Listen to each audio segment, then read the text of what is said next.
प्यारे विद्यार्थियों नमस्कार। स्वागत है आप सभी का आपके अपने YouTube चैनल आरपी स्टडी में। तो जो भी विद्यार्थी पशु परीक्षा एग्जाम 2024 की तैयारी कर रहे हैं दोस्तों, पशु परीक्षा एग्जाम 2024 की तैयारी करने वाले सभी साथियों के लिए ये क्लास बड़ी इंपॉर्टेंट है। क्लास को आपको ध्यान से कंप्लीट पूरा देखना है और लास्ट में कमेंट करना है कितने प्रश्न आपके सही होते हैं, कैसी आपकी तैयारी है। आज हम दोस्तों पशु परीक्षा का भाग बी देखने वाले हैं कि भाग बी से कैसे क्वेश्चन आएंगे और भाग बी में कौन कौन से प्रश्न इंपॉर्टेंट है।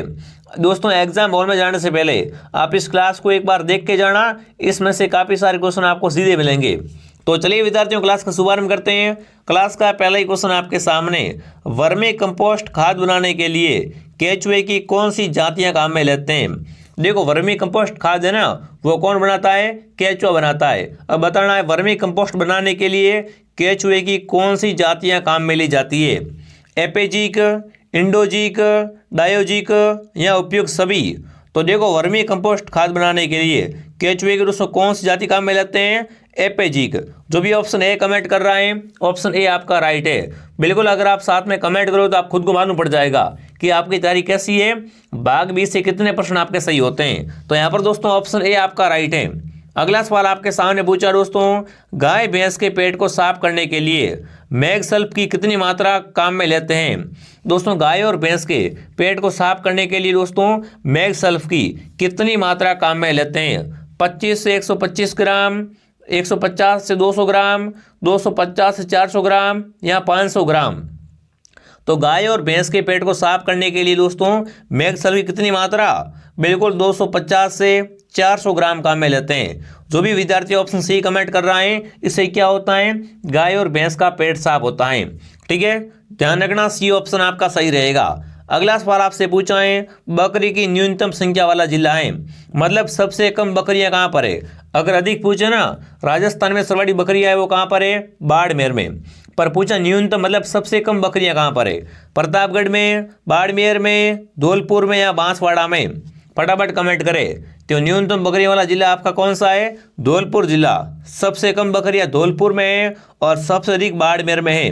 ठीक है, सी ऑप्शन आपका सही रहेगा। दोनों आपको याद रखना है, ऐसे प्रश्न आपको मिलेंगे एग्जाम में। अगला पूछा है, भारत में सर्वाधिक ऊन का उत्पादन करने वाला राज्य है। बताना भारत में सर्वाधिक ऊन का उत्पादन कहाँ से होता है, गुजरात, राजस्थान, हरियाणा या जम्मू कश्मीर। तो भारत में सर्वाधिक जो ऊन होती है ना, इसका उत्पादन कहाँ से होता है दोस्तों, ये होता है राजस्थान से। कहाँ से, राजस्थान से। बी ऑप्शन आपका सही है। अगला सवाल पूछा, राजस्थान की प्रथम डेयरी है, राजस्थान की प्रथम डेयरी कौन सी है। यहाँ आपसे पूछेगा एग्जाम में राजस्थान की सबसे पुरानी डेयरी, ठीक है ना, पद्मा डेयरी अजमेर या गंगमूल डेयरी हनुमानगढ़, उरमूल डेयरी बीकानेर या वरमूल डेयरी जोधपुर। राजस्थान की सबसे प्राचीन डेयरी कौन सी है दोस्तों, पद्मा डेयरी। ये पद्मा डेयरी कहाँ पर है, अजमेर में है। ठीक है, ये प्रश्न बहुत इंपॉर्टेंट है। अब जो ये क्लास है ना, एग्जाम से पहले आपको एक शुभकामना दे रहा हूँ कि बिल्कुल आपका एग्जाम अच्छा हो। ये सारे क्वेश्चन बड़े इंपॉर्टेंट है, आप मन लगा के इनको पढ़िए और ध्यान से एग्जाम दीजिए। ठीक है ना, इसमें से काफ़ी सारे क्वेश्चन आपको मिल जाएंगे। अगला सवाल पूछा है, राजस्थान की सर्वश्रेष्ठ द्विप्रजननी गाय की नस्ल है। इनमें से कमेंट करना, राजस्थान में ना सबसे अच्छी द्विप्रजननी गाय की नस्ल कौन सी है, नागौरी, राठी, थारपारकर या मेवाती। तो द्विप्रजननी नस्ल कौन सी है गाय की सबसे अच्छी, थारपारकर। यहाँ पर थारपारकर ऑप्शन आपका राइट है। ठीक है ना, थारपारकर ऑप्शन आपका राइट है। अगला सवाल क्या पूछा है, ऑपरेशन फ्लड के तीसरे चरण का समय है। अब क्या पूछ लिया आपसे, ऑपरेशन फ्लड का तीसरा चरण है ना, इसका समय क्या है। बिल्कुल दोस्तों आज दोपहर 2 बजे, आज दोपहर 2 बजे क्या है दोस्तों, आपकी ये एक लाइव मैराथन क्लास आने वाली है। उस क्लास में सभी को आना है। आज अपन पूरा रिवीजन करेंगे दोपहर 2 बजे। ठीक है, अभी मैं आपको बता देता हूँ, दोपहर 2 बजे आपको क्या करना है, आरपी स्टडी पे लाइव आ जाना है। ठीक है, अब बताओ ऑपरेशन फ्लड के तीसरे चरण का समय क्या है। तो तीसरे चरण का समय क्या था विद्यार्थियों, 1985 से 1996। 1985 से 1996 क्या है, ऑपरेशन फ्लड का तीसरा पूछा दोस्तों। भैंस के समूह में शुष्क काल में चल रही भैंस को अलग करना कहलाता है। अब बताना है भैंस के समूह में से है ना, शुष्क काल में चलने वाली भैंस को अलग करना क्या कहलाता है, चयन, कास्टिंग, कलिंग या ए और सी दोनों। तो देखो जिसका शुष्क काल होता है उस भैंस को अलग करते हैं ना, उसे क्या कहते हैं विद्यार्थियों, बिल्कुल उसे कहते हैं कलिंग। क्या कहते हैं उसे, कलिंग कहा जाता है। सी ऑप्शन आपका सही है। यहाँ पर क्या रहेगा सही उत्तर, सी ऑप्शन आपका सही रहेगा।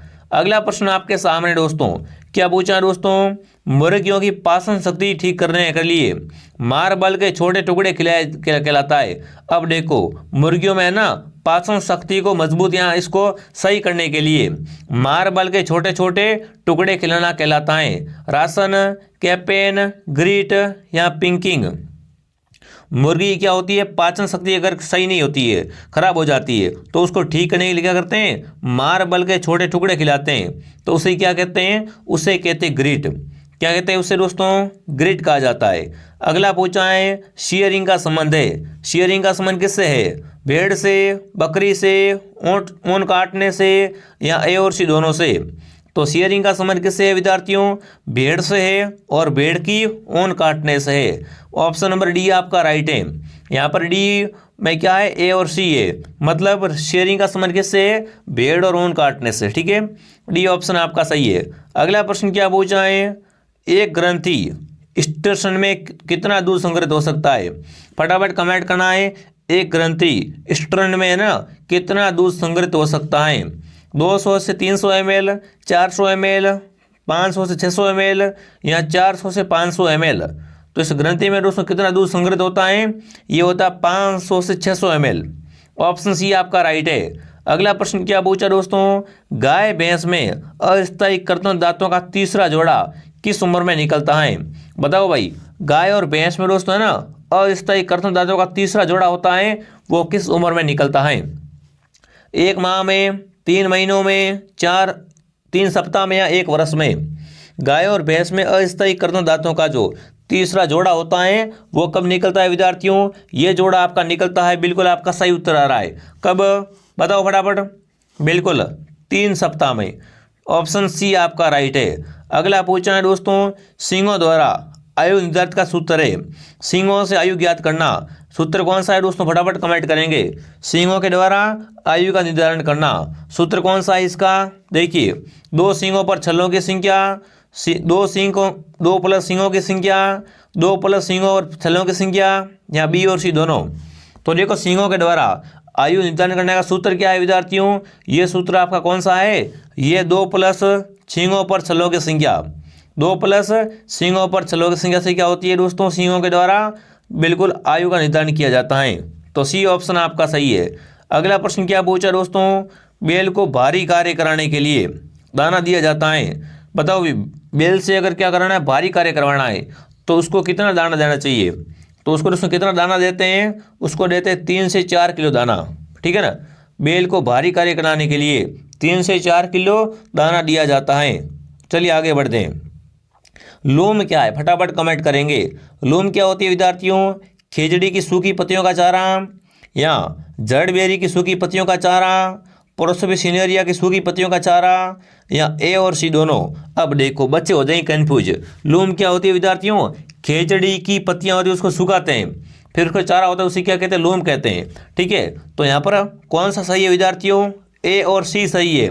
यहाँ पर देखो प्रोसोपिस सिनेरिया ये खिचड़ी का ही नाम है। प्रोसोपिस सिनेरिया क्या है विद्यार्थियों, खिचड़ी का ही वैज्ञानिक नाम है। मतलब यहाँ पर ए और सी दोनों राइट है। तो ऑप्शन नंबर डी आपका राइट रहेगा। जो भी ऑप्शन डी कमेंट कर रहा है, लूम क्या होता है विद्यार्थियों, खिचड़ी की सूखी पत्तियां का चारा होता है, उसे क्या कहते हैं, लूम कहते हैं। अगला सवाल आपके सामने, साइलेज को उपचारित किया जाता है। साइलेज को उपचारित किया जाता है, फटाफट कमेंट कर देंगे। तो बिल्कुल इसको उसमें उपचारित करते हैं, क्या रहेगा सही उत्तर। एक तो आपका 0.5 नमक और 1% यूरिया के साथ में। ठीक है ना, 0.5 नमक और यहाँ पर 1% यूरिया से क्या होता है विद्यार्थियों, साइलेज उपचारित होता है। अगला सवाल आपके सामने, मोटे तने वाली चारा फसलों का अच्छा बनता है। फटाफट कमेंट करना दोस्तों अपने जवाब से, फसलें कैसी है, मोटे तने वाली फसलें, तो उनका चारा अच्छा बनता है। ये बनता है साइलेज, उपयुक्त दोनों, या लोम। तो यहाँ पर सही उत्तर क्या रहेगा, फटाफट कमेंट करेंगे। दोस्तों क्लास को आपको ध्यान से पूरा देखना है। तो देखो मोटे तने वाली चारा फसल होती है ना, उसका अच्छा क्या बनता है, साइलेज बनता है। साइलेज क्या बनता है इसका, अच्छा बनता है। अगला पूछा है, बकरी का गर्भकाल होता है। इंपॉर्टेंट सवाल, बकरी का गर्भकाल कितना होता है, 51 दिन, सॉरी 151 दिन, 147 दिन, 5 माह 5 दिन, या ए और सी दोनों। तो ध्यान रखना, बहुत इजी प्रश्न है, ठीक है ना। बकरी का गर्भकाल कितना होता है? 1 महीने, यहाँ पर 151 दिन, ठीक है। 151 दिन कितने महीने होते हैं? 5 महीने और 5 दिन। मतलब ऑप्शन डी आपका राइट है, ए और सी दोनों राइट, ठीक है ना। बकरी का गर्भकाल कितना होता है? अगर दिन पूछ ले तो 151 दिन, महीने पूछे तो 5 महीने 5 दिन, ठीक है। यहाँ पर डी ऑप्शन आपका राइट है। ऐसे प्रश्न आप बिल्कुल भी गलत मत करना, बहुत ईजी, ये प्रश्न वाले पर घुमा के दिया जा रहा है, इसलिए ये क्लास में लेके आया हूँ। अगला देखिए दोस्तों, कमरे के ताप पर सर्दी में वीर्य को कितने घंटे भंडारण किया जा सकता है? 4 से 6 घंटे, 10 से 12 घंटे, 3 से 4 घंटे, या दोस्तों 10 से 12 घंटे। बिल्कुल फटाफट कमेंट कर बताएंगे दोस्तों। कमरे के ताप पर सर्दी में दोस्तों पूछा है, वीर्य को है ना कितने घंटे तक भंडारण किया जा सकता है? तो बिल्कुल आपका सही उत्तर क्या रहेगा? आपका 10 से 12 घंटे तक, डी ऑप्शन सही है। अगला पूछा, निम्न में से कौन सा कथन सही है? सही कथन कौन सा? फटाफट कमेंट करेंगे। सही कथन कौन सा है? फटाफट कमेंट करेंगे। कपोल दांत 24, कील दांत 2, अगर चवणक दांत 6 जोड़ी, गाय भैंस बकरी में स्थायी दांत 32। इनमें से सही कौन सा पहचान करनी है दोस्तों? तो देखो इनमें से सही कौन सा है आपका? बिल्कुल यहाँ पर देखो, एक तो पहला सही है, पहला सही है, तीसरा सही, चौथा सही है। पहला, तीसरा, चौथा, दूसरा सही नहीं है। मतलब पहला, तीसरा, चौथा किसमें है? ये पड़ा ऑप्शन डी में। यहाँ पर दो ऑप्शन आपका सही है, ठीक है ना। यहाँ पर दो ऑप्शन आपका सही रहेगा। अगला सवाल आपके सामने क्या पूछा है? मुर्रा भैंस को सूखा काल के अंदर कितना दाना देना चाहिए? मुर्रा भैंस होती है, उसको है ना सूखे काल में कितना दाना देना चाहिए वो आपको बताना है। तो यहाँ पर कितना दोस्तों?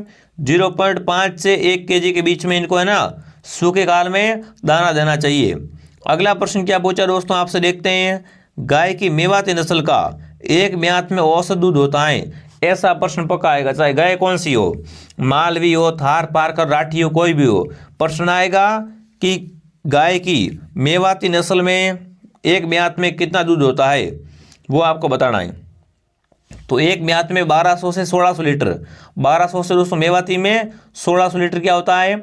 औसत एक ब्यात का दूध होता है ये, ठीक है ना। यह एक पूरी ब्यात का ही दूध है। अगला सवाल पूछा है, बधियाकरण की रबड़ बैंड विधि की दोस्तों उम्र होती है? बताओ दोस्तों, बधियाकरण की रबड़ बैंड विधि है ना, इसमें पशु की उम्र क्या होती है? तो इसमें पशु की उम्र क्या होती है? 3 माह। जो भी 3 माह कमेंट कर रहा है, 3 माह ऑप्शन आपका सही है। मुर्गी में गुणसूत्र होते हैं, कितने होते हैं बताओ भाई? मुर्गियों में गुणसूत्र कितने होते हैं दोस्तों? 60, 78, 38 या 70।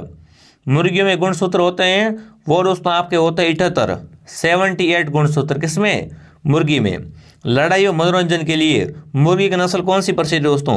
तो देखो, लड़ाई और मनोरंजन के लिए कौन सी मुर्गी प्रसिद्ध है विद्यार्थियों? असील मुर्गी, ये लड़ाई और मनोरंजन के लिए प्रसिद्ध है। अंडे की जर्दी का पीलापन होता है, बताओ अंडे की जर्दी का पीलापन होता है वो किस कारण होता है विद्यार्थियों? जैंथोफिल कारण। किस कारण? जैंथोफिल से होता है।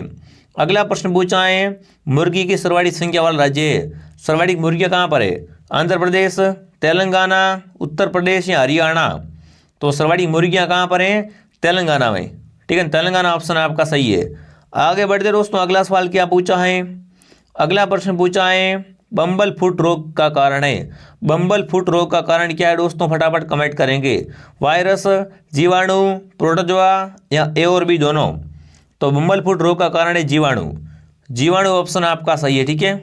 अगला बताओ, ऊंट की कौन सी नस्ल दूध के लिए प्रसिद्ध है? बताओ भाई, इनमें से ऊंट की कौन सी नस्ल है वह दूध उत्पादन के लिए प्रसिद्ध है? बीकानेरी, जैसलमेरी, मेवाड़ी या अफगानी? तो ऊँटों में से दोस्तों आपकी कौन सी नस्ल है? बीकानेर नस्ल। ये क्या है?